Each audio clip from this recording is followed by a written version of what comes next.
Salut tout le monde, c'est Raito, on se retrouve aujourd'hui pour le résumé de la saison 1 de Eden Zero, résumé avec spoiler, donc on va bien sûr aller à fond dans le spoil parce que le but c'est de vous remémorer tout ce qu'on a eu dans la saison 1 pour vous préparer à la saison 2. Je rappelle que la saison 2 sortira sur la plateforme ADN le 1er avril. En même temps, il y aura également un film récapitulatif de la saison 1, plus bien sûr cette vidéo pour être à jour d'ici la sortie. Alors qu'est-ce que c'est Eden Zero? C'est le nouveau manga de Hiro Mashima, l'auteur de Fairy Tail, et on va suivre l'histoire de Shiki et Rebecca. Shiki est un jeune garçon qui vit sur une planète appelée Grand Bell, car oui, on va avoir droit à un voyage spatial, et il est le seul humain sur cette planète composée uniquement de robots. Jusqu'au jour où Rebecca va débarquer sur la planète, et donc du coup Shiki va partir avec elle dans le cosmos, tout simplement parce que les robots vont se rebeller contre les humains, et donc contre Shiki et Rebecca. Et donc du coup les deux vont partir avec l'Aquawing, un vaisseau directement dans l'espace, et on apprend qu'il s'agit du Cosmos Sakura. Oui, on parle bien d'un voyage spatial dans un vaisseau spatial, une aventure vraiment unique. D'ailleurs, juste avant que l'aventure commence, on a Mother, une sorte de divinité, qui va nous dire que l'aventure va progresser au rythme des pas de Shiki et qu'il deviendra soit le grand démon destructeur, soit le héros. Donc Shiki et Rebecca vont pour leur aventure se diriger directement à Blue Garden, là où ils vont faire la rencontre de Laviria. Donc oui, Laviria, la rivale de Rebecca, qui est une bicubeuse, l'équivalent d'une youtubeuse. Et donc du coup, voilà, Laviria se moque beaucoup d'elle et tout, mais surtout, ils sont venus pour inscrire Shiki en tant qu'aventurier à la guilde de la bougie du météore. Une guilde qui est très différente de celle de Fairy Tail, parce que là, ce n'est pas juste rassembler des amis, mais tu viens juste pour chercher du travail et après tu repars. Ce qui est l'inverse totalement de Fairy Tail où vraiment c'est juste une bande de potes. Et donc du coup c'est ici que va naître l'objectif de Shiki et Rebecca, à savoir trouver Mother, parce que oui, Rebecca veut faire de meilleures vidéos sur Bicube, l'équivalent de YouTube, et donc pour battre Laviria dans ça, il va falloir faire beaucoup de vues. Et pour faire beaucoup de vues, Shiki va proposer de trouver Mother. Alors je spoil pas sur la suite de l'aventure, mais bien évidemment que même si l'objectif de base est de trouver Mother pour faire des vues, il y a des événements qui vont faire qu'ils vont devoir trouver Mother pour d'autres raisons plus tard. Enfin, en tout cas, pour aller jusqu'à Mother, ils vont devoir tout simplement trouver un autre vaisseau spatial, parce que l'Aquawing c'est une sorte de petit jet spatial, donc c'est pas ça qui va leur permettre de quitter le cosmos Sakura. Donc du coup, il va falloir aller sur la planète Norma pour retrouver le Wise, le vieux Wise. Sachant que c'est justement ce vieux Wise qui a réparé Happy de son accident de voiture et qui l'a robotisé. Donc ils vont sur la planète Norma, sauf que le temps a été dérobé de 50 ans. Oui, il y a une créature qui se balade dans le cosmos et qui dérobe et vole le temps des planètes. Il s'agit du croque-mitaine. Donc Rebecca et Shiki vont aller directement sur Norma, mais sur un Norma d'il y a 50 ans. Donc du coup le vieux Wise qu'ils connaissent, il est beaucoup plus jeune et à peu près leur âge. J'en ai pas parlé, mais il y a également Xiaomei, la narratrice, qui a un rôle par la suite et j'en parlerai plus tard. Bon, je vais passer outre tous les événements qu'il y a sur Norma, mais ils vont faire la rencontre de l'ancien Wise, du jeune Wise, qui du coup va pouvoir rejoindre l'aventure et l'équipage. Faut savoir que du coup, il n'y a pas de paradoxe temporel parce que le temps a été dérobé que sur cette planète-là. Donc le jeune Wise peut très bien rencontrer le vieux Wise en sortant de la planète sans créer de paradoxe. En tout cas, on va avoir tout un combat avec du coup Sibyl, un ancien ami de Wise auquel il a volé une mallette contenant Pino, un androïde qui vient elle-même du même futur que Shiki et Rebecca, donc 50 ans plus tard, mais on ne sait pas pourquoi elle est ici. Et donc du coup Shiki va réussir à battre Sibyl et ils vont devoir quitter la planète parce que la police essaye tout simplement de les rattraper. Et donc du coup Wise va les rejoindre ainsi que Pino, et Wise utilise l'Ethergear Machina Maker qui lui permet de modifier les propriétés des technologies. D'ailleurs j'ai pas parlé de ça, mais Shiki a également l'Ethergear de gravité. Qu'est-ce que l'Ethergear? C'est une sorte de pouvoir des temps obscurs. En gros, tout le monde a de l'éther en eux, mais l'Ethergear c'est le fait de réussir à manipuler ce flux d'éther dans le corps. Donc du coup ils vont réussir à partir de la planète Norma avec Wise et ils vont tomber directement dans les filets de Erzi Crimson, soit la pirate, reine des 7 mers cosmiques. Donc Shiki va essayer de lui voler son vaisseau parce qu'ils ont besoin d'un vaisseau plus grand, et elle, faut savoir que voilà, c'est littéralement une pirate et tout, mais elle a connu Ziggy dans le passé. Ziggy d'ailleurs l'a sauvée, elle a une dette envers lui, et en fait au final le vaisseau elle va le donner directement à Shiki, car à la base elle était à la recherche de Shiki justement pour lui donner. Donc je passe tout le combat entre Shiki et Erzi, mais voilà, Erzi va lui donner le vaisseau. Du coup ils ont récupéré le vaisseau appelé Eden Zero, d'où le titre du manga. D'ailleurs à bord de ce vaisseau se trouve Witch, l'une des 4 étoiles brillantes du grand démon, le grand démon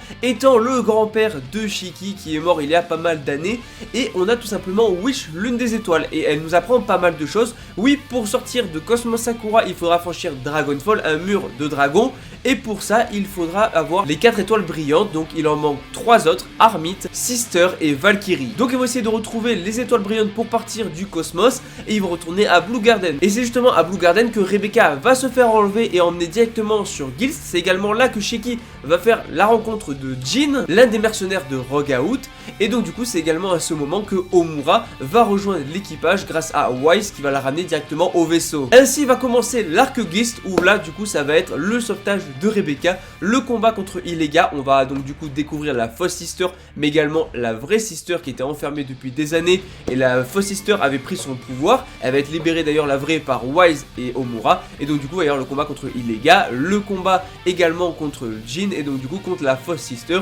Et donc ça va se conclure par la victoire de l'équipage de Shiki et ils ont réussi à récupérer Rebecca. Homura fait également partie de l'équipage pour l'instant, d'autant plus que son objectif c'est de retrouver son maître, à savoir Valkyrie, l'une des 4 étoiles brillantes. D'ailleurs elle veut également affronter Shiki qui est le nouveau grand démon. D'ailleurs j'en ai pas parlé mais on va également voir le personnage de Drake and Joe, l'un des principaux antagonistes de la deuxième saison justement. Bon en tout cas ils vont continuer leur quête pour retrouver les étoiles brillantes. Donc maintenant qu'ils ont récupéré Sister sur la planète Gilst, l'objectif va être de retrouver Armith et donc du coup ils vont la trouver assez facilement parce qu'elle était sur la planète où se trouvent les chevaliers Obusei, du moins leur statut, les chevaliers qui au temps obscur ont protégé Blue Garden. Et donc du coup ils vont retrouver seulement le corps d'Armith. Donc là va y avoir tout un arc sur Digitalis, une planète virtuelle qui à la base était une planète pour un jeu vidéo mais qui finalement a été abandonnée, les serveurs ont été fermés et donc du coup il n'y a quasiment plus personne dessus. Et donc Armith est sur cette planète là et ils vont devoir se digitaliser pour rentrer dans la planète, essayer de retrouver Armith.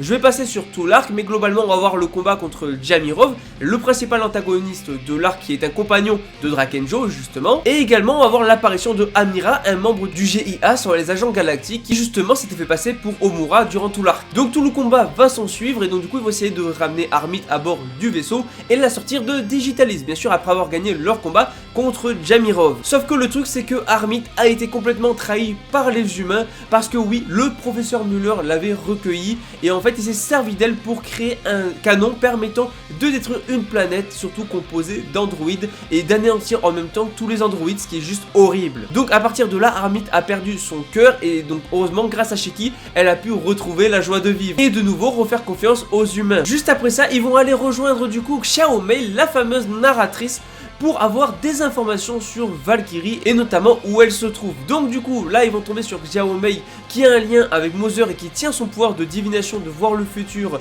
de Mother. Mais voilà, en échange de ce pouvoir elle a perdu l'emplacement de Mother et donc pour obtenir des informations elle va leur faire passer un petit test, un petit tournoi qui va se conclure directement par la victoire de Shiki. Et donc Xiao Mei va leur dire que Valkyrie se trouve sur la planète Sunjewel. Ainsi va débuter l'arc Sunjewel, mais juste avant ils vont rencontrer Captain Connor qui vient de Cosmos Aoi, donc un vieux un peu perdu avec juste du coup le volant de son bateau et il n'y a plus le reste du bateau. Bref du coup il est un peu bizarre mais grâce à lui ils vont pouvoir traverser un mur de débris dans l'espace rapidement alors qu'ils auraient dû faire un détour normalement et ils arrivent sur Sunjewel. Et sur l'arc Sunjewel vont se dérouler pas mal de choses parce que premièrement il y a une zone de travaux forcés où ils envoient tous les criminels. On a également du coup la Dame Écarlate qui est en lien avec Drake and Joe parce que oui elle fait des affaires avec lui et qui essaie donc du coup qui est au pouvoir sur Sunjewel mais qui s'avère être en plus la mère de Homura. Et on apprend également dans cet arc que Valkyrie est en réalité décédée. Et oui, ça remonte à il y a plusieurs années, on a le droit au flashback de Homura où on voit Homura sur Uedo, la planète Uedo,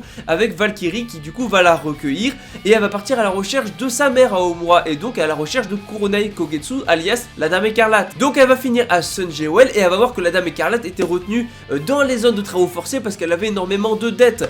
Grâce du coup à Paul, elle va réussir à faire en sorte de libérer la Dame Écarlate pour qu'elle puisse retourner auprès de Homura. Sauf qu'au final elle a assassiné le baron et elle a littéralement pris le pouvoir de la planète obsédée par l'argent. Et le pire dans tout ça c'est que Valkyrie qui du coup était restée dans la zone de travaux forcés a combattu pour protéger tout le monde et en est morte, et tout ça à cause de la mère de Homura, ce qui est juste complètement dingue. Bon je passe outre ça mais on a également les combats contre les sbires de la Dame Écarlate et donc du coup Shiki qui va en finir avec la Dame Écarlate et Homura qui va décider de l'épargner même si à la toute fin elle va se prendre une batte de baseball dans la tête et être recueillie par le gars dont elle avait cramé le visage juste avant. On a également dans cet arc le pouvoir de Rebecca qui va s'activer puisque oui elle va augmenter sa rapidité mais elle va également remonter le temps, mais j'en dis pas plus pour pas spoil sur ça. Et enfin l'arc fini et donc du coup voilà l'équipage qui s'en va, qui a réussi à semer Drake and Joe.